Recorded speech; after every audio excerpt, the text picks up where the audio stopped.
I think if I hear you call me Becky one more time, six-pack, I'm gonna pop your tops. All six of them. Who are you?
Hey, this is Matt once again. Welcome back to another video, and there's another paid request, this time from Lucas, and it is a re-review of Tremors 2 Aftershocks.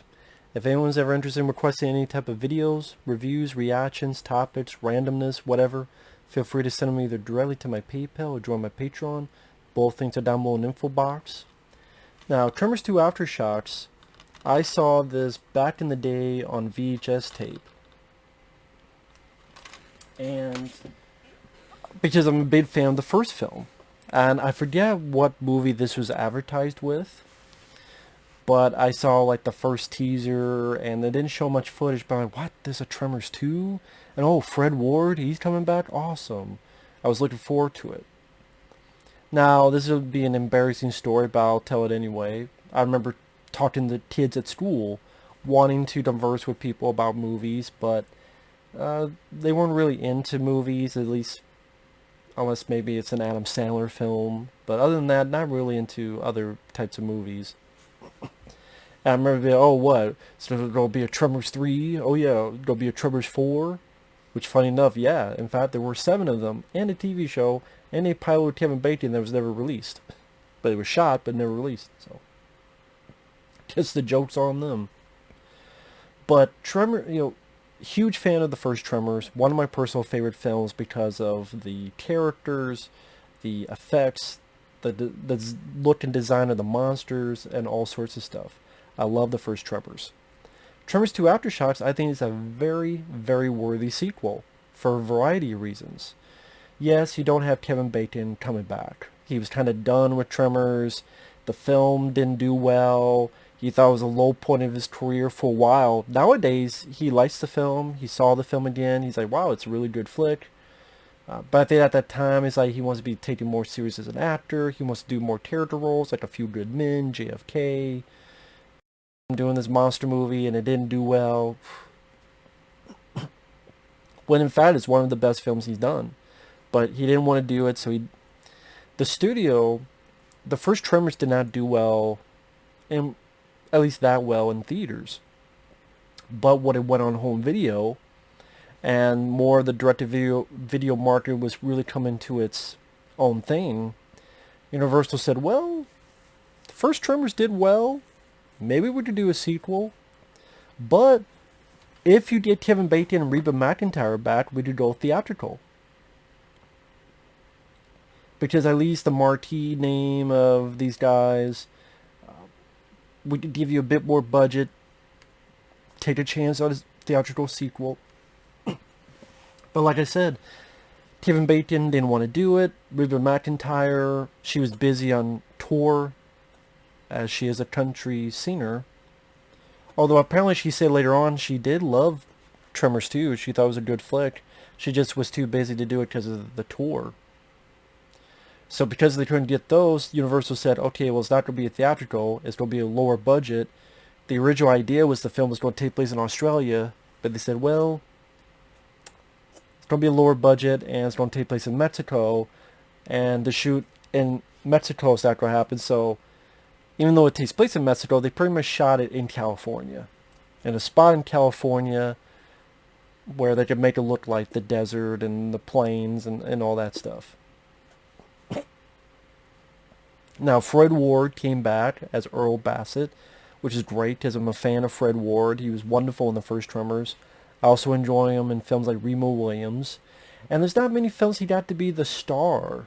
And this was a case where he got to be the forefront, the star of the picture. He's joined by Christopher Garden, which, yeah, it's sad you don't have Kevin Bacon back, but I thought Christopher Garden did a fairly good job. Because he does bring at least he's not playing the exact same character, he's playing a different character. And who's excited to go against these graboids, and it's going to be a big payday. It brings a different dynamic between him and Fred Ward. Like, Fred Ward is the more seasoned veteran, while Christopher Garden is more the rookie, the new guy. And I still thought, yeah, the chemistry between Kevin Bacon and Fred Ward is better, but here it's different, but still fairly good. Fairly good camaraderie, and it makes it so that it doesn't feel like a repeat of the first one. And that's a lot of things with this sequel. It doesn't feel like a repeat of the first movie. And we get our characters developed to a point of Fred Ward's character at the beginning of this film got fame because of what happened in the first movie, but unlike Kevin Bacon, his character married Rhonda, Finn Carter's character. They're happily married. Fred Ward, on the flip side, screwed up his chance and didn't get a lawyer, so didn't get the proceeds. I like the world building in this movie, where in his trailer there's like an arcade machine called Graboids. There's pictures on the wall of People magazine and National Geographic, which they mentioned in the first film that they would do after this. We'll be on the cover of People magazine.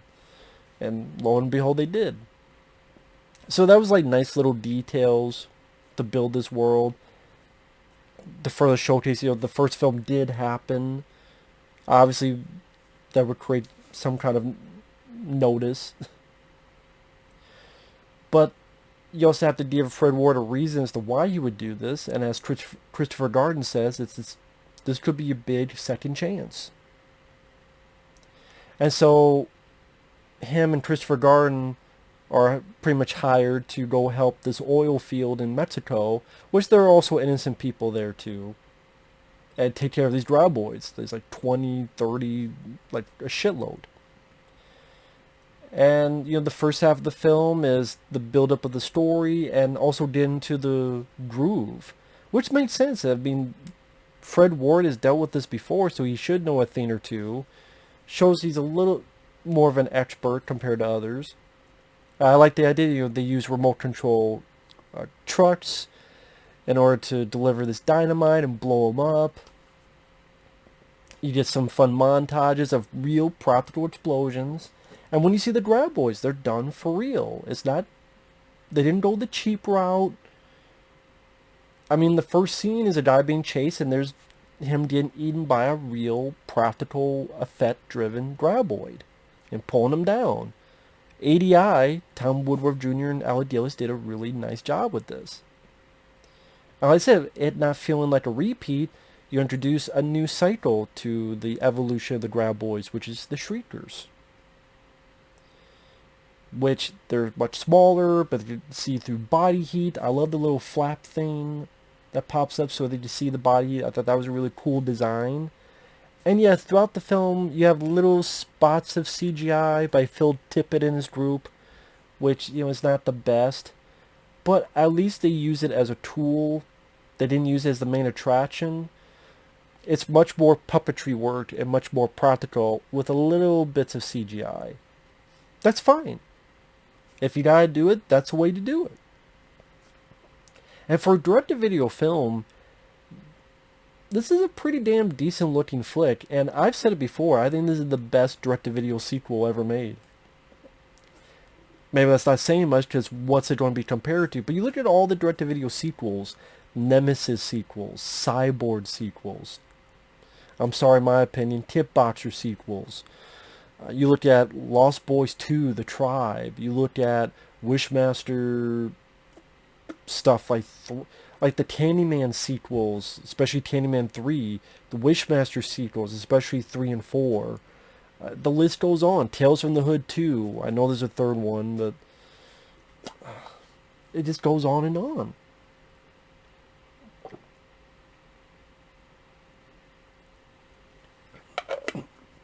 And 9 times out of 10, a direct-to-video sequel will suck. The other percentage, you get the rare occasion of a gem, like Lost Boys 3, The Thirst. Pretty damn decent flick. Tremors 2 Aftershocks. Pretty damn decent flick. I'm sure there must be a list of direct-to-video sequels out there. That'd be interesting to see a list of, like, what are the best direct-to-video sequels. Because I think this could be the top spot. Because it respects the first film. It doesn't ignore the first film. It doesn't deem it anything so it makes the first film pointless. Or, no, that didn't really happen. So it treats the fans of the first film with respect. I think you bring in old school likable characters like Fred Ward and Michael Gross, which I think Michael Gross even comes more into his groove as Burt Gummer. He does a good job in the first film, but here, now that Reba McEntire could not come back because of the tour, so the first time you see him, he's just eating chips, and you can tell this character just waiting for something to do, waiting for a war to fight. I love the reveal that the graboid detail in the first film he mounted and stuffed on the wall. Like, stuff like that is, I thought, pretty fun, pretty clever.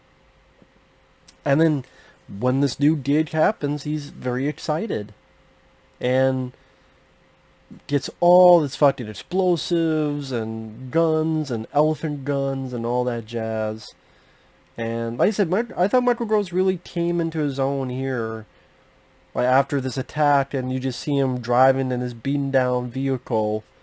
And he's talking about how there's like a couple dozen of them, I had to kill them with small arms fire and hand-to-hand techniques. I am all out of ammo. That's never happened to me before. Like the Burt Gummer we would see later on, again, good in the first movie, but really came into play in this one for me. And which makes sense because despite the fact he comes in about 30 minutes, he does have more screen time here than he does in the first film. Helen Shaver, who's on TV shows like Poltergeist Legacy and Hill Street Blues, she plays a scientist that works there, and she has some nice banter with Fred Ward. I thought they were rather sweet together. It was nice that Fred Ward's character got the love story here. And Helen Shaver, I've seen her in other stuff. I've always liked her. She had a good persona. Sexy lady as well. So yeah, I always liked her. And there's not too many other cast members in there. There's a couple other little peripheral characters. And I think the movie goes at a good pace. I love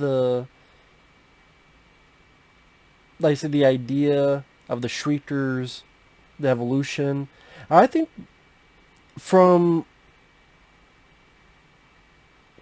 because they're hunting the graboids, they're being successful, they need some help, they get Michael Gross in there, it's even more successful, and then one day some of our characters hear this weird screaming, moaning sound from one of the graboids, and it just stuck there above ground, won't do anything.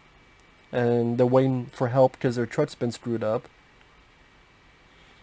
And then they hear more of these weird sounds, and they go look over, and they see that the thing has been opened wide, and all this guts and blood and stuff, and looks like something has come out of there, like a caterpillar to a butterfly. From that section, in the next 5-10 minutes, in a weird way, that was, I thought, what felt like the most horror tone in these two Tremors films. Really, most of all the Tremors films, because you don't really feel much of the horror aspect, But maybe because the store was creepy in that scene, or how it slowly reveals the graboid being opened up, and then this guy who they see driving the distance, and they're like, why'd he stop? Maybe he's taking a leak. Then it fades. Must be a long leak. I just find that pretty funny. But then they travel through it, and they realize the fate, which I thought was kind of a nice graphic moment where they see arms hanging there, and the camera pans, and it's just arms. The rest of them is gone, and there's blood and gunk, and I thought that was a nice horror movie moment. And maybe because it was all taking place at night, because really the only time you see nighttime in the first film is, I think, when the doctor and his wife get killed and the car gets pulled down. There's really no other nighttime scenes that I can remember in that. But in this, there's not a whole lot of night scenes, but this one's, a bit extended. I didn't that of all the scenes in all the Tremors films, that's the bit that felt the most horror, which I enjoyed. And the Shriekers, like I said, I like the designs. Yeah, they're smaller, but again, the heat seeker stuff, and if they eat too much, they reproduce. I like the sound design of the Shriekers. I think it fits. The practical effects I really like. They're better than Ass Blasters in Tremors 3, which, the name, the look, it's just not as cool or interesting to me as Shriekers were. And you still have some fun, a lot of fun bits of humor. Pretty much Fred Ward teaching the new guy about rock, paper, scissors, which I thought everyone knew that. So I didn't understand how he didn't know, paper, rocks, but maybe there are people who don't. But, but it does bring a different dynamic. Like, that's something you could not do with Kevin Bacon's character, but you could do with this guy. That's for me, at least. Because it's a different guy, then you could create a dynamic that, again, doesn't feel like a carbon copy of the first. Which, again, I appreciate that. The score, I do like the score. Who did the score? In particular, Jay Ferguson. I would say the main part of the score, that now I do think the score of the first movie is better, but I really like that piece of. I do like the score. I'm just saying that portion is my favorite part of it.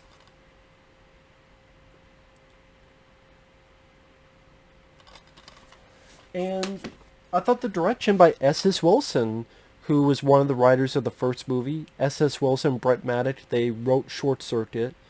They wrote this film called Heart and Souls with Robert Downey Jr. They wrote this movie. And S.S. Wilson got a chance to direct. And then Brett Maddox, the other writer, got a chance to direct Tremors 3. And then I think S.S. Wilson directed Tremors 4, I believe.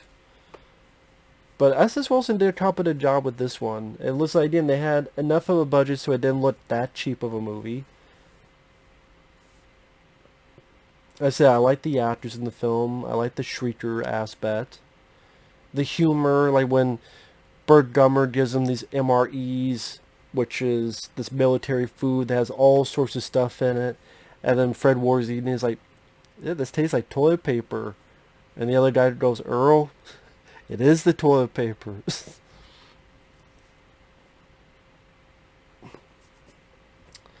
Or later on when Burt Gummer gets the big fucking gun, anti-tank, and shoots it and blows this fucking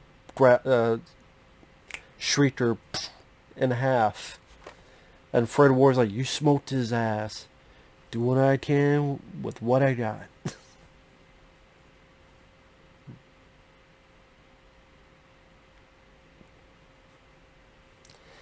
It's one of those movies that I would call underrated because no one ever talks about it when they talk about sequels or they talk about any of the sort. It goes very much under the radar, but it does what a sequel should. It furthers the story. It doesn't denounce the previous story. It doesn't take a crap on the characters. In fact, it does more where Fred Ward gets to do more and then gets his second big chance, as well as a love story aspect. It doesn't just try to copy and paste the first movie.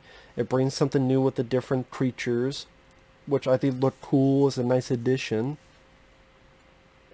The whole finale is a different way because of the different types of creatures, what it can do. So it's them avoiding above ground, using either dilapidated doors to try to move from point A to point B, or hiding out, trying to avoid from their heat-seeking abilities. Or at one point, Fred Ward has to be doused by a fire extinguisher in order to sneak in and be incognito with the other shriekers. I appreciate that idea. It's like, I've already seen the first film. You don't have to give me the exact same thing again. But this is a way of giving similar but different. Similar in the fact that you have some of the same characters and kind of a similar location. You know, it's out in the hot, not desert, but... So it's not the same location, but it's not like in a city or anything. So it's not too different a location. Not that that would be a bad thing. Predator 2 proves that would not be a bad thing, because Predator 2 is awesome.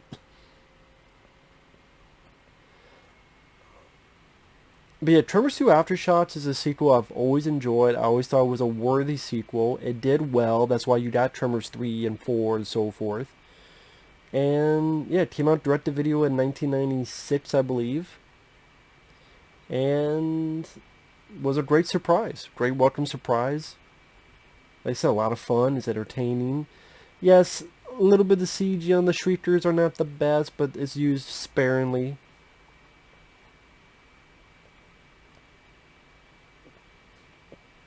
Like I said, I really like Fred Ward. I like the interactions with him and Christopher Garden. Michael Gross is a lot of fun as Burt Gummer. Like I say, I felt like he had more to do here compared to the first one. The ending was entertaining. Again, I love the design of the Shriekers. All in all, like I said, a great sequel, underrated creature feature flick, and just a whole lot of fun. Again, it did not have the biggest budget. It is a low budget film, but you know what? I've seen low budget films get in the theaters and were not nearly half as good compared to this. So there you go. Just saying. Hell, I've seen big budget $200 million films like Black Panther and some of these other films that have some garbage CGI. I'm sorry I mentioned Black Panther because I think of that ending fight between Good Panther and Evil Panther, you know. And that CGI was god-awful, and that got, the pass. Just saying. So, but with that said, thanks for watching. Take care. Tremors 2 Aftershocks, I think, kicks ass. So, see you guys later. Bye-bye.